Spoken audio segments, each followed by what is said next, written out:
Yes. Good morning, good afternoon, good evening, wherever you watch it from. Mariam Naguja Wellness Guide, your emotional wellness guide, every Friday, talking about the things that money cannot buy, but which makes life worth living, the emotions. Every Friday is emotional wellness. Every Monday is personal development in the 7 minutes of inspiration. So don't miss those two programs to empower your life. So, Mariam Nabuja is an emotional wellness coach. I'm a psychologist, I'm a life coach, I'm a author, very passionate about human affairs pertaining love and relationship matters. And that's what I am going to do on planet Earth. So, in the previous session, we've been talking about long distance relationships, and we've covered it over, I think, the whole of November. We've been talking about long distance relationships and the things that you must know about long distance, why they can't work out, how to run them, the the reasons why people do long distance, and those who would not want to be in long distance. We talk about the disadvantages and the advantages of long distance relationships. So if you missed our previous sessions, please go to the channel, type Mariam Nabuja, long distance. The search engine will get you all those videos that we played in the last few weeks, and then enjoy at leisure. Don't forget to subscribe and share and give me a thumbs up in case it's useful content to grow yourself as well as your other friend, and share the video because sharing is caring. So today we have something very new, not related to the past, and I think many relationships are going through this kind of uh, experience. So we find it very important to address it. Few coaches, few counselors address this kind of ideology because each one of you go through it, even myself. It's a natural kind of phenomena in every growing relationship. So we want to talk about jealousy in love relationships. Jealousy, or yeah, because when people fall in love, it is very easy for them to become jealous. Jealousy and love are intertwined. When I love you so much, I can grow jealousy towards people you form other relationships with or anything. So most of the time we look at jealousy and we overlook it, but it is a very dangerous kind of emotion when it comes to romantic relationships. But before we go very far, I would like to announce the programs that we're going to be having in 2024. And registrations are already taking place right now. We have Discover Your Life Purpose, that is in the beginning of Jan. Feb is Discover Your Life Purpose always. Then we have Emotional Intelligence for the new intake because the last intake is ending very soon. So those who are in the Emotional Intelligence Masterclass, we are doing new registration in case you're interested in learning more about your emotional um, intelligence. Then we have Love Lover, which is going to be in our Feb, a program which is going to take care of everybody, those who are tired, those who are in need, those who are moving out, those who are, every kind of season you're in pertaining to love life. We're going to be having what they call Love Lover. And we have the Teen Girls Guide. We have the parents of young adults. Yes, if you're a parent or a young adult, there's a season that you go through with your young adults, which we want to also give you kind of attention to prepare you through that phase of change with your young adults. So those are some of the programs we're having next year, and everything is done in December. For us, we program the whole of next year in December. We don't wait for the year to come in. Everything that is not on calendar, we don't include it. That's how we run the program. Because anything that comes in between the year, we can't change our plans. So everything has already been demarcated, and we shall also be having trainings for the pre-marital counseling for those who are just coming into relationships and who are going to marry. Okay, if you are a couple which is ready to marry, we have a class for you. It's called pre-marital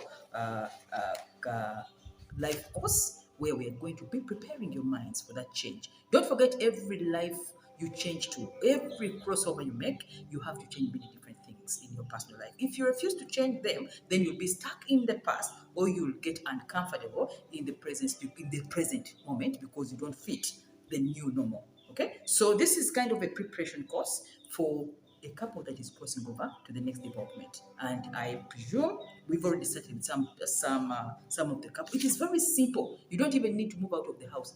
Everything is done on Zoom, apart from graduation. But everything is done on Zoom meetings. We don't need to move. Everything has changed. So I request anyone who is preparing for, do not cross. Because when you cross over to that road, it's very difficult to deal with situations or problems that come ahead of yourself when you did prepare for that phase of development. Don't forget, preparation is better than action. Okay? Before you get into something, prepare before you're in it. So those are some of the programs that we're going to be running next year. If you're interested, please write to us in the WhatsApp contact in the numbers included below. If you write to us, we're going to give you the procedures you're going to go through to join these mentorship classes in every sector of life you're in. Don't forget, we're in an information era. You don't have information right now, you can make a lot of losses. Okay? Preparation beats action. Prepare before you're in the next phase of your development. Once again, Mariam Namuja, I'm the ladies' guide. Jealousy in love relationships. Obuja. Oh, everyone has been there before. Jealousy in love. How can we even define jealousy? Jealousy is an emotional reaction to a perceived threat. Jealousy is an emotional reaction to a perceived threat. When you see something as your threat and it must be a third party, you become jealousy. Okay? So why are people jealousy? What causes jealousy? How to know that your partner is actually jealousy? How to deal with jealousy in relationships?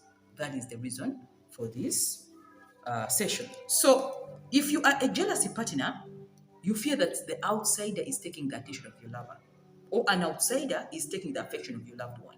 Then you become jealousy. As simple as that. All of you have been there before. It can happen in the morning of the relationship, or it can happen as the relationship is taking new stages, when it has outgrown its first phase or its first life. A relationship has a life of its own. It grows just like a child. It gets feet, it gets teeth, it starts running, it runs ahead of you, and then it grows old and actually it dies. So learn that in life, a relationship has a life of its own. So even when it's facing changes, a partner can actually grow. Jealousy when you're facing a change. So this kind of emotional reaction can create strife in an already loving relationship.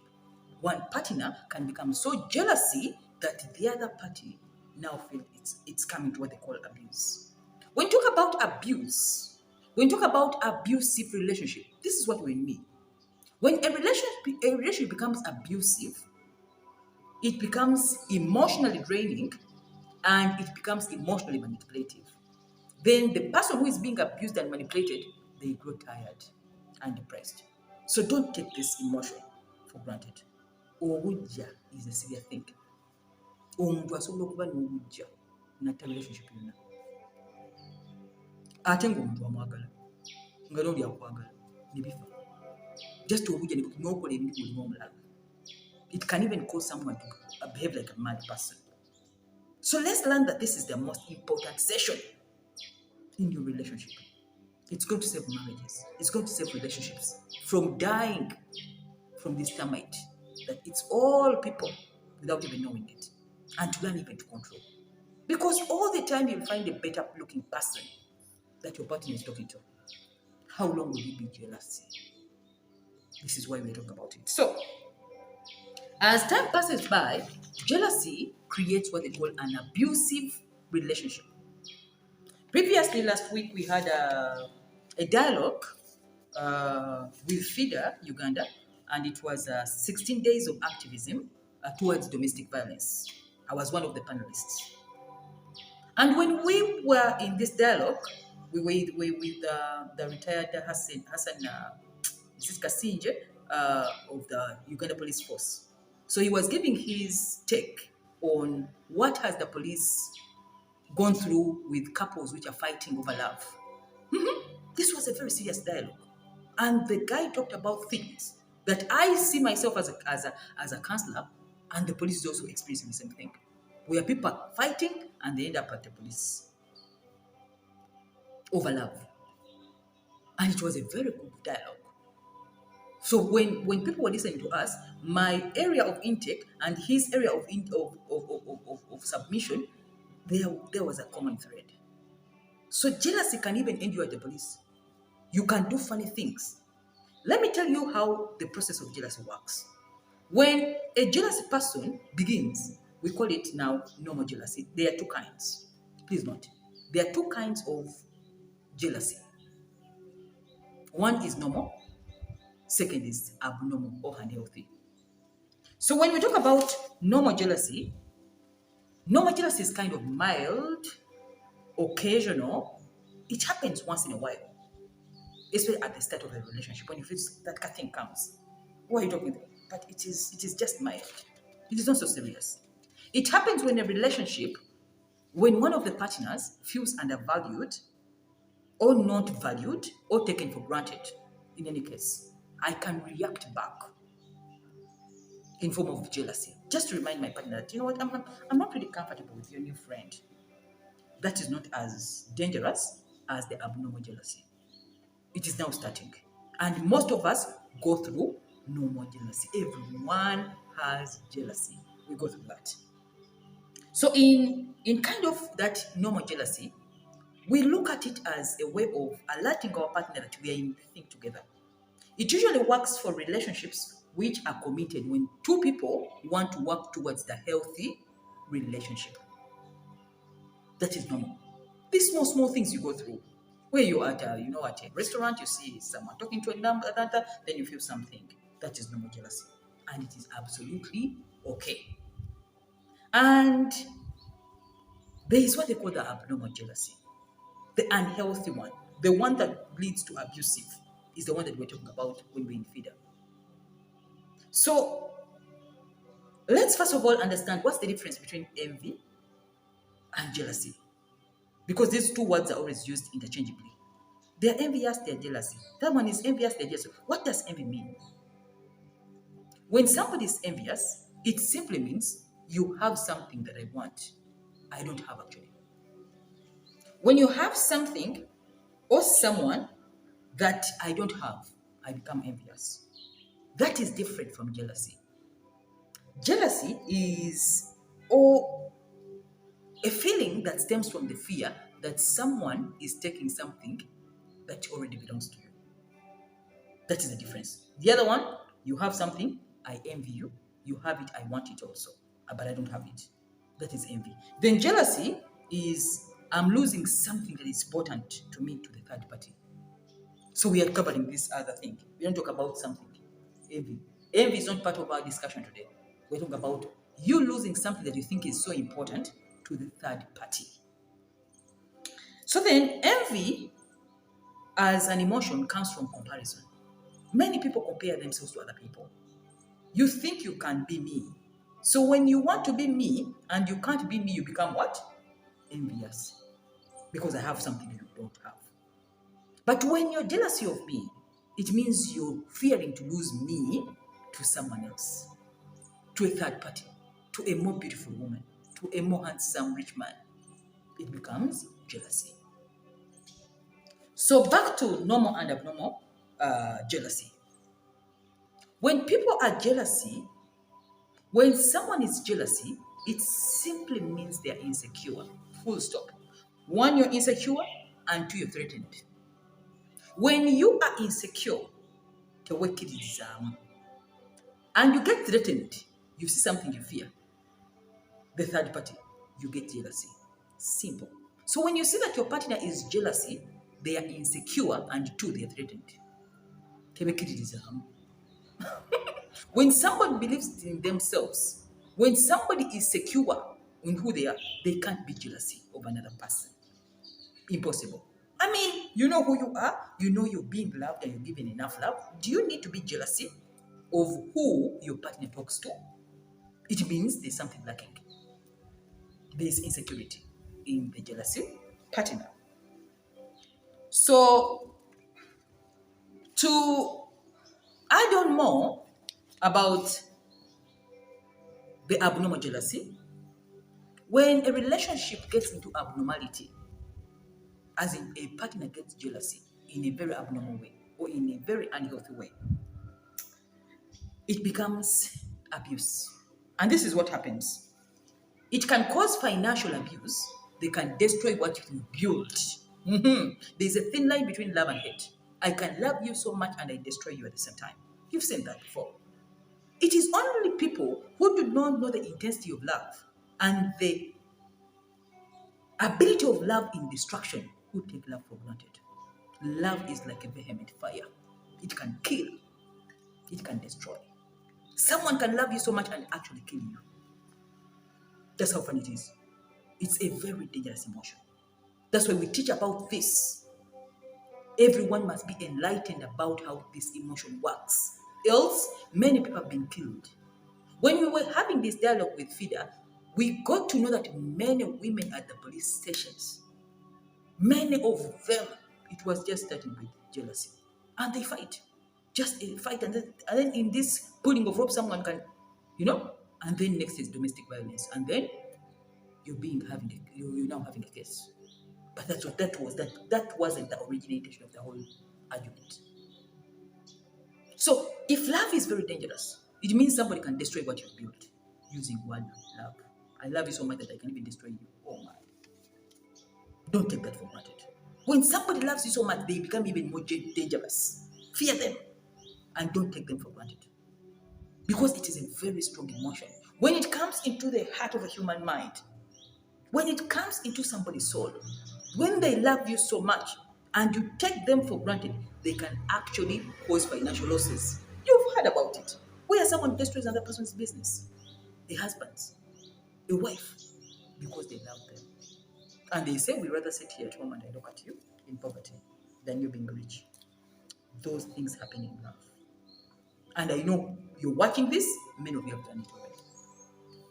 So it can turn into verbal abuse, where someone starts now throwing the tantrums to you, verbal words which hurt and destroy your ego because they're jealousy. They don't know go kunyumira singa ndo manyi nti oli mune ntonyumirwa ngoyezo. Jealousy. As you're moving out of the house, omuntu nakubawo ekigambo and you lose confidence. Singa ndo manyi nti abakazi abaddugavu tebanyumira red. They have destroyed your self-worth. They are jealous. And they say, I love you.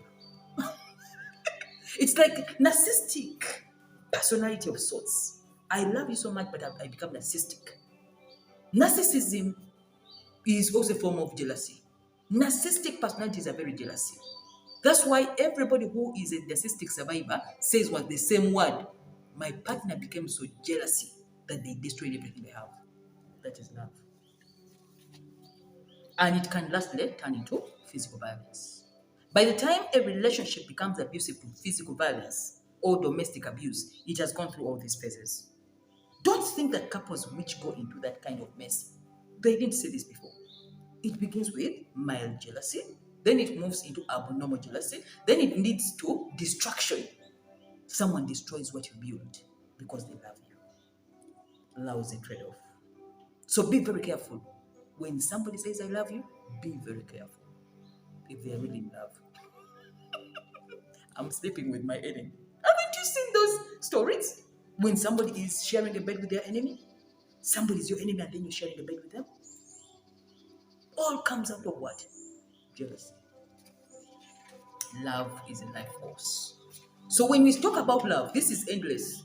We shall talk, another generation will come and teach. It is a life course. It's a life course.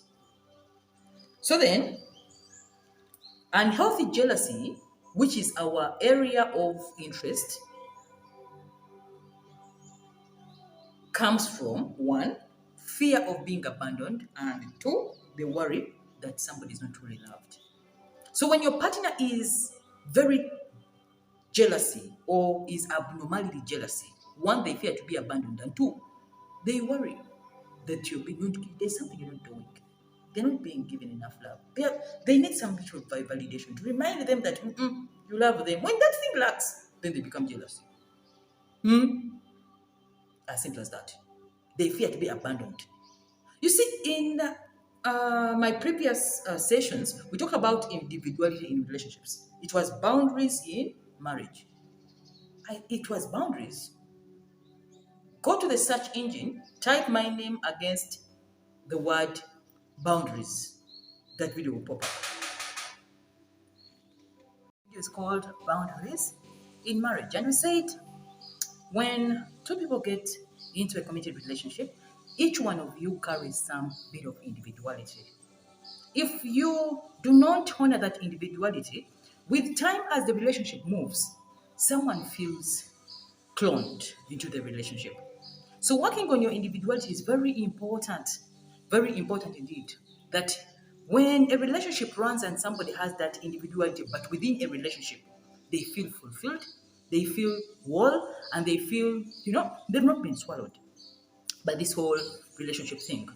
So then, when anyone feels abandoned, it's because they lost their individuality when they were in this relationship.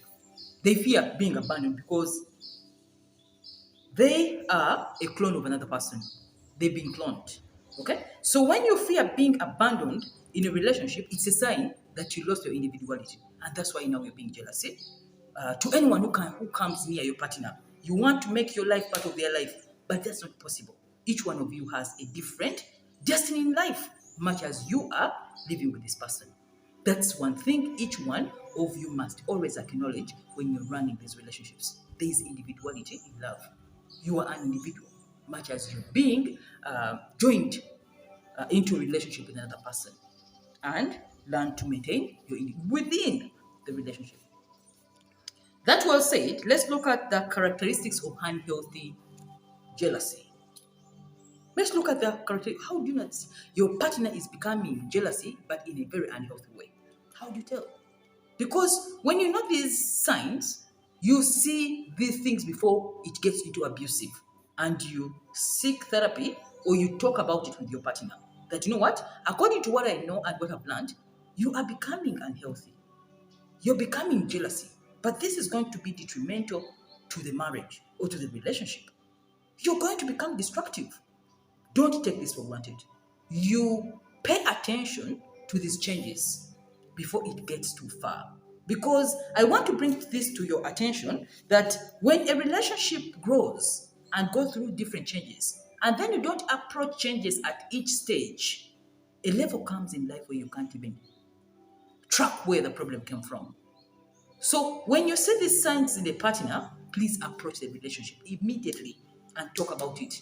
Seek therapy, solve this before it gets into abuse. Remember I told you it can go through financial abuse, then it gets into verbal abuse, and lastly, it gets into domestic violence or physical abuse. Now people start fighting directly because it has grown to that level of development.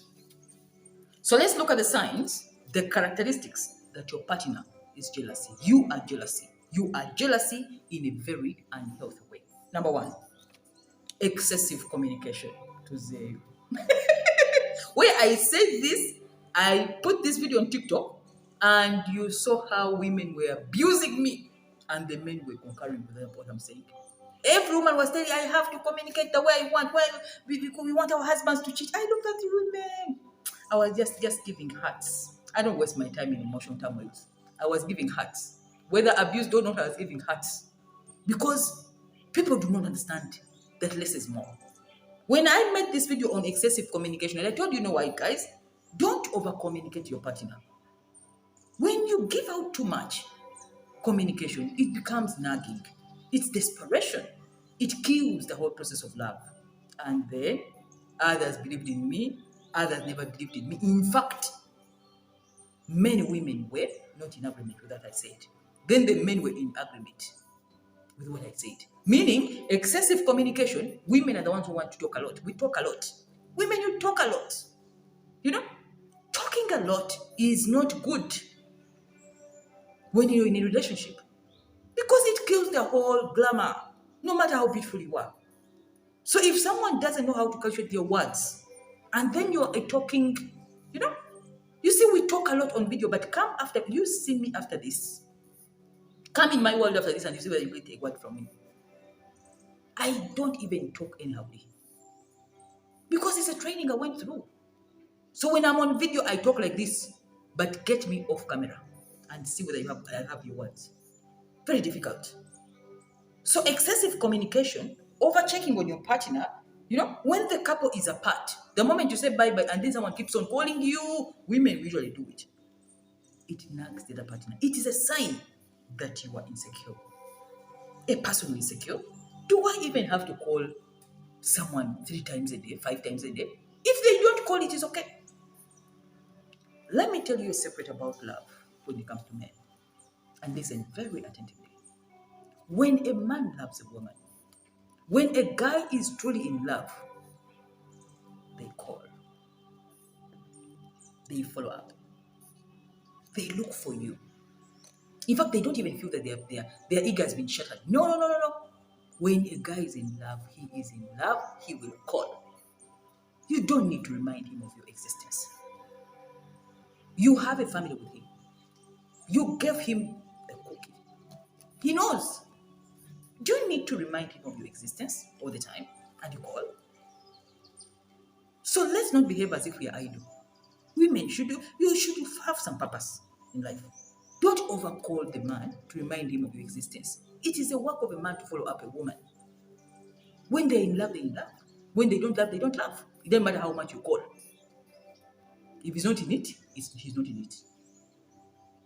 So excessive communication when the couple is apart is a sign that somebody is jealousy. Now they need to check through every level you're taking. What are you doing? It is a sign of inherited jealousy. Number 2, hacking into your partner's communication gadgets. You put chips.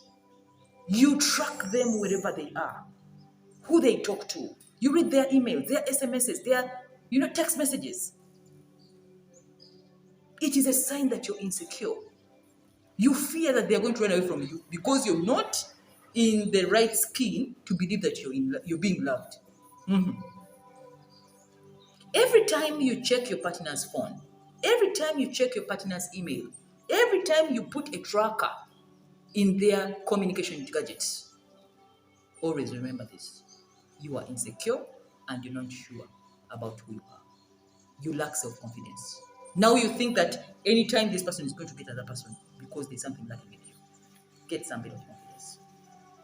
Number 3, you encroach on your partner's freedom. Remember, we talk about unhealthy jealousy.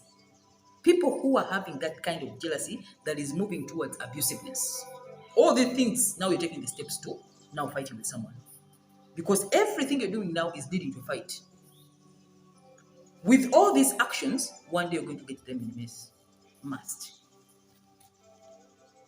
So number 3, you encroach on their freedom. You start choosing friends for them, who they should not talk to, who they should talk to. The family members you don't like them to talk to. You start being controlling. That controlling attitude of a partner is a sign, is a telltale sign that your partner is abusing you. Because nobody should control another person. We are all adults.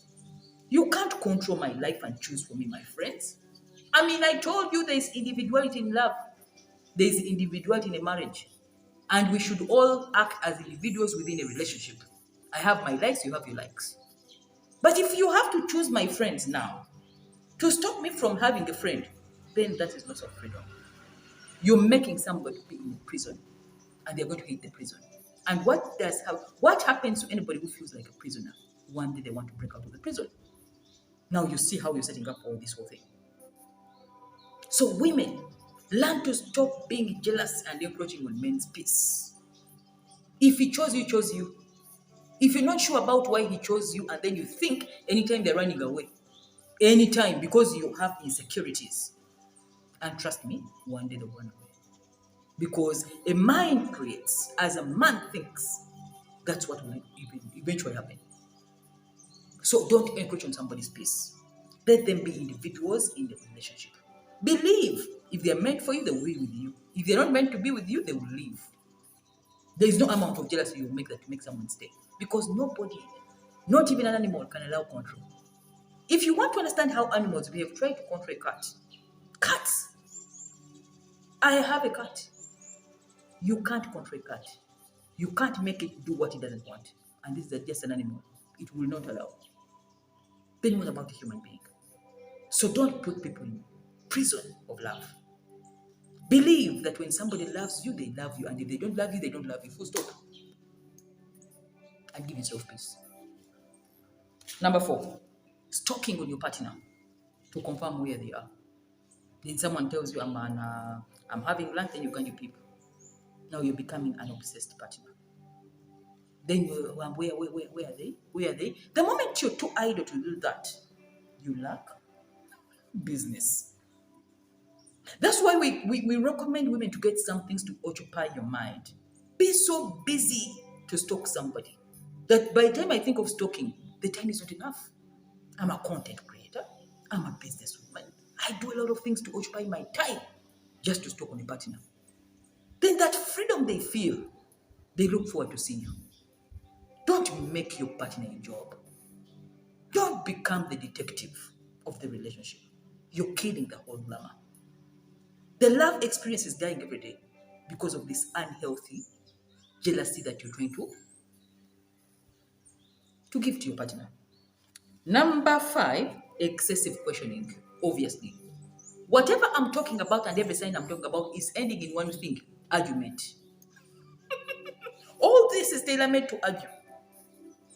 Excessive questioning. You question someone and question that. And I mean, the love becomes a courtroom. Where have you been? Who were you with? Tell me. I called your phone. And it was off. Blah, blah, blah, blah, blah, blah.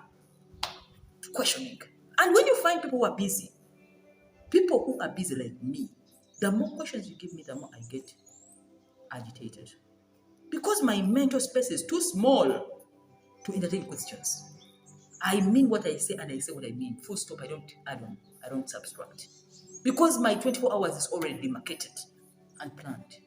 So the more questions you engage in your partner, they have to be at the workplace, they have to work, they have to think for you, they have to think for the family, and then you bring again questions. You make love seem like a job. Don't make love seem like a job. Love is recreation. Love is rest. So if you make rest a court, I already told you, it is not a better way of life. So don't make your home a courtroom. Number 6, displaying unusual insecurity and fear. You display insecurity and fear as if somebody is going to run away. As if they're going to run away. Then whenever you start telling me that I'm going to run away, then I start saying, oh, which means I made a mistake.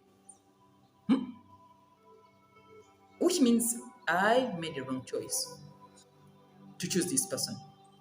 All that is because you are displaying unhealthy jealousy. Lastly, number 7, demanding an account of everything your partner has done. When you went to the supermarket and then I went to see a friend and then we went to the party and then. That's why I recommend couples to start reading. Read books. Watch movies. Have conversation beyond questioning. That when your partner comes, you just discuss a book you read. Oh, but there's something I read and it was so interesting. This is a story I was reading about this boy who was a Spanish shepherd and those are my conversations. Then as you're conversing, you're making somebody interested in your conversation. At the same time, you are empowering them. At the same time, you're also training your memory and then you're forgetting to ask what they were doing. That's why people love busy people. If you want to be loved, be busy. Because you don't have time to argue. So every time you demand account on what everyone has done, you don't have enough information. You see, God gave us the brain. He gave us the brain to make it busy with information. Not just to be idle and then to make it love. To make love become like a job. Or when he comes back, I'm going to ask him where he has been, then what he was saying. And then, when she comes, I'm going to ask her. Me, they don't even ask me questions. How would you ask me questions? How? Because my day is demarcated. I don't even have space for play. I don't have space for useless questions. And then you ask me a lot of questions. You're making my brain busy and I can't even be productive. That's the fact. So stop asking a lot of questions. Find things to make you busy. At least watch movies. Watch movies. If you can't read books. Watch news. You talk about what you've seen in the news. Then love will become a play. So, my dear friends, those are some of the signs, the characteristics that your partner is abnormally jealous. And these are all leading to one thing, abusiveness.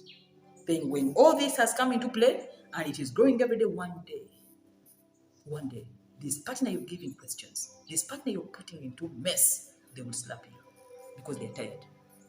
They get tired. And then it becomes now domestic violence. Then you fight. So by the time it gets into domestic violence, it has come into these steps. You've trailed them, you've questioned them, you've made it control them, you've made them lose friends and family, then someone gets tired, and then you're left two of you in your world.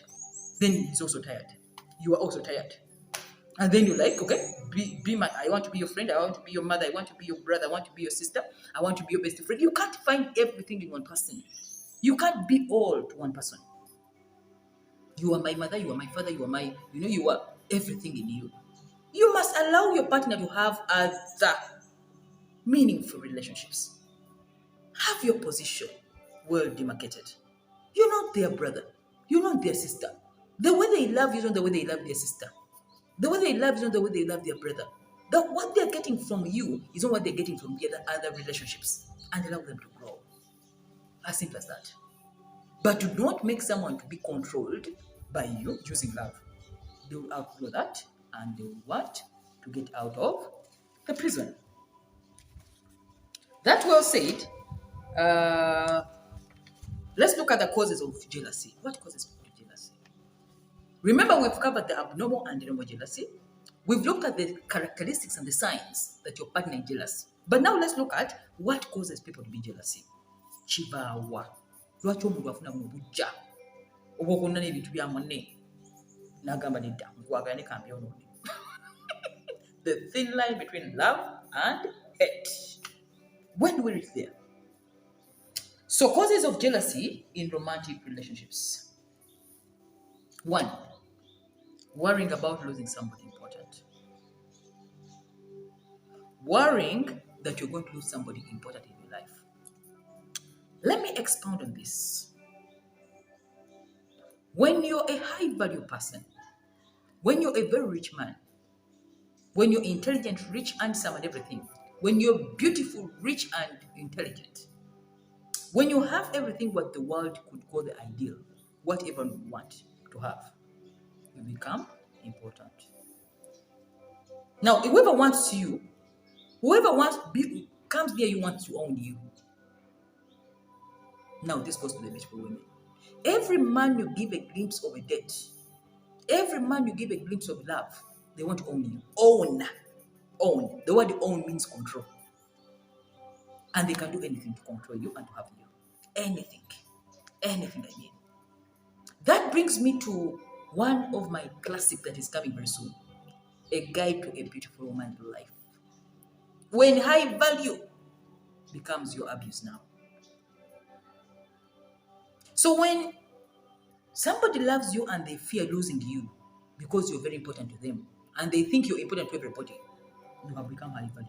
They can become very jealousy, in fact, in a very unhealthy way, and then they destroy you.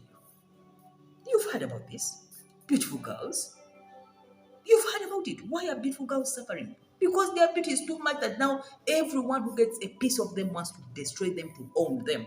Every time you refuse to be owned now, the people fight you back because everyone wants to put you in their world. Oh my gosh. There's a lady who was telling me 2 weeks back where someone even mentioned, if you've refused me, either I'm going to witch you. Now, this is someone opening their mouth to speak. Either I'm going to witch you or I'll kill you. 2 options, which were very deadly. The lady was asking me, what can I do? This is somebody mentioning. And I told her, out of the abundance of the heart, the mouth speaks. If somebody has said, I will witch you or I'll kill you, they will do it. So should I go back? What can I do? What I told you, because you are high value, you're very beautiful. Why do you open your doors for everybody? How do you make your commitments? When you're a high value person, you don't just marry like anyone else. You don't love like anyone else. You don't just choose like anyone else. You're different. You're different. You're a white hen in the neighborhood. You're the white hen. You're different. You don't just make choices. So when you find that someone is worrying of losing you because you're very important, they will do something very absurd to your life. Like that young lady. They will witch you, they will kill you, than seeing you with another person. Don't take love for granted. So that is the cause. When you're a very high important person, someone can become jealous because you're going to run away with another person and they don't want to lose you. Now they become abusive. Number 2, having unrealistic expectations in a relationship. When you have a relationship and you're not realistic, you set a high bar. What you expect from me in a relationship, and I frustrate you, or you see that I'm likely to frustrate you, you become jealousy. It's the same with number 3, unrealistic expectation from a partner. You want too much too soon from me. We've just met and then you're rushing things into a marriage. I want to form a family. Impossible. So if expectations from a partner becomes unrealistic, they become jealousy. Because what you're asking from me, I can't give it to you automatically. Then you have to force your way to things to get them. Number 4, excessive desire to control your partner. Remember I talked about the high value and the important person. If someone gets you when they don't deserve you, if you already try to date somebody who is of a lower ladder, go and try to love them and see what is going to happen. Go down the ladder and choose something which doesn't deserve you. You will see chaos. You see, when you see Sheraton or Serena, it has its own clientele. It has its own clientele. And when you see other 3-star hotels, they have their own clientele. Everyone is covered. And each hotel gets clients. So meaning that you're not made for everybody. You must look for your frequency. If you don't look for your frequency, people are going to control you because you don't deserve them. If you go lower, in the lower ladder, to choose a relationship, they'll control you because they want to pull you down to who they are. As simple as that. So be very careful in choice. We shall teach about choice. Decision making. Because with the choice comes all these other problems in life. Making choice is as important as the choice you made itself. So don't take that for granted. They will control you. Number 5, the fear of being abandoned or betrayed. There are people who have gone through past experiences where they have been abandoned and betrayed, and they think you're going to do the same thing. So every time they think you're going to do the same thing, no matter how much you remind them that, they will say, no, because it happened before, you're going to do it to me again. That may be the cause of their jealousy. Number 6, poor self-esteem or self-image. When people don't believe in themselves, when they're not confident enough, they will project that to you in form of a unhealthy or abnormal jealousy. When they don't believe in themselves, when they're not confident enough, now they become jealous of you immediately because their self-image is telling them they don't deserve the love you give them. They don't deserve you. So they start being protective of who comes around you because they think you're going to run away anytime. That part. How do you create self-esteem? Please go to the channel, type Mariam Naguja self-esteem. I taught you how to have esteem as a woman. To believe in you. You don't need to be brown. You don't need to be tall with a figure 6 to say that I'm confident. No. There are more things you can do to yourself to have that self-esteem and stop being not confident about yourself in a relationship. I told you in my book, Fulfilling Relationship, lastly, how to increase your self-confidence in love. To allow love to grow like a flower. And not to rush things because you can't wait. So, work on your self-image. If you don't have a self-image, then you're going to become abnormality, jealousy to someone else.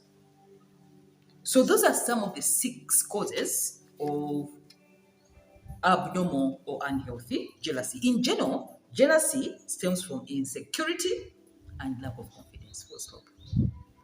If you become jealous of your partner, listen to this. And please, I bring this to your attention. You are very insecure and you're not confident. Full stop. If you know who you are, if you believe in who you are, can you be jealous of another person taking your partner?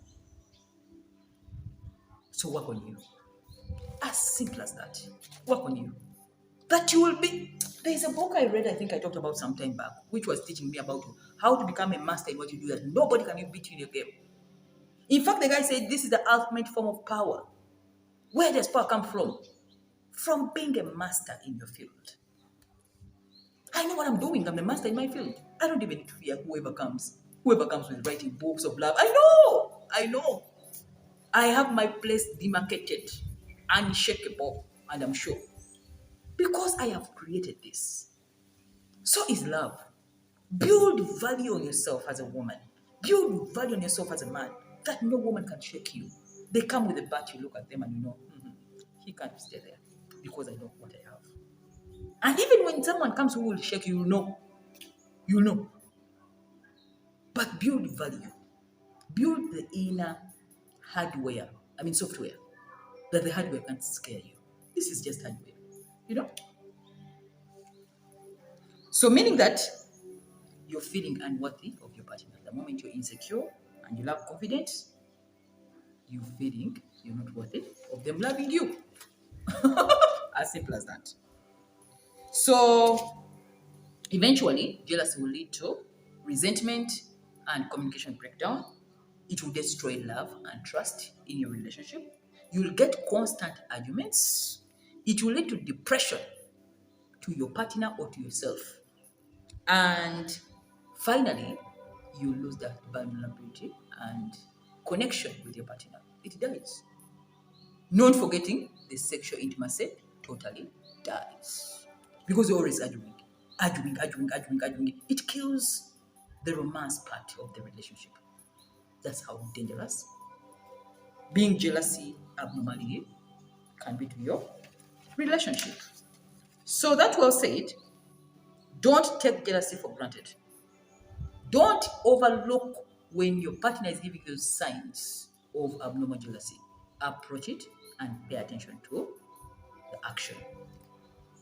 If you don't, it's going to become the termite of a very meaningful relationship. Just to remind you, many relationships which go through physical and domestic violence begin with abnormal jealousy. Somebody becomes so jealousy abnormality and they destroy their partner every day. Which leads us to our next week session where we're going to be teaching you how to deal with jealousy and how to regulate it.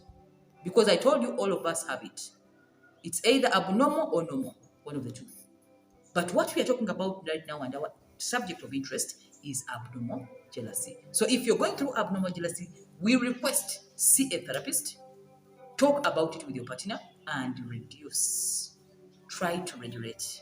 Otherwise, it can lead to domestic violence and those other things. Resentment, lack of communication, low sexual intimacy. It dies every day until when you lose emotional connection with your partner. So that's how dangerous jealousy is. Thank you so much for watching this far. And if you're new to the channel, please click on the red button below. Subscribe for more of this useful content in the future. Just to remind you, here we do edutainment. We educate and we entertain, teaching you love in a more different way. We don't just talk about love like other people. It is more of a skilled subject.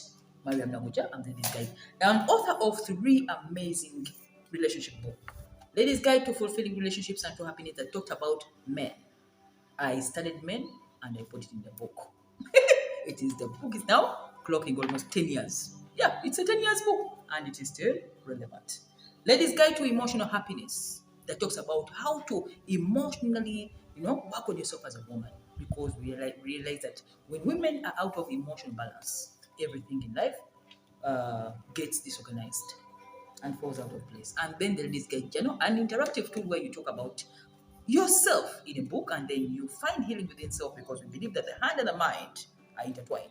When the hand is writing, the brain is part of the writing. So then we request you to look out for these books wherever you are. If you're in diaspora, we give you the contact. If you're in Uganda, different bookshops have the book, and don't miss out, because they teach you. Only three books are enough to elevate your life to the next level of development. Today we've covered jealousy in romantic relationships. We've looked at the causes, we've looked at the characteristics of a jealous partner, the abnormal and the normal jealousy, and what happens to a partner when they become jealousy, and what are the results of this kind of abnormal jealousy. See you next week again, when you're looking at how to regulate.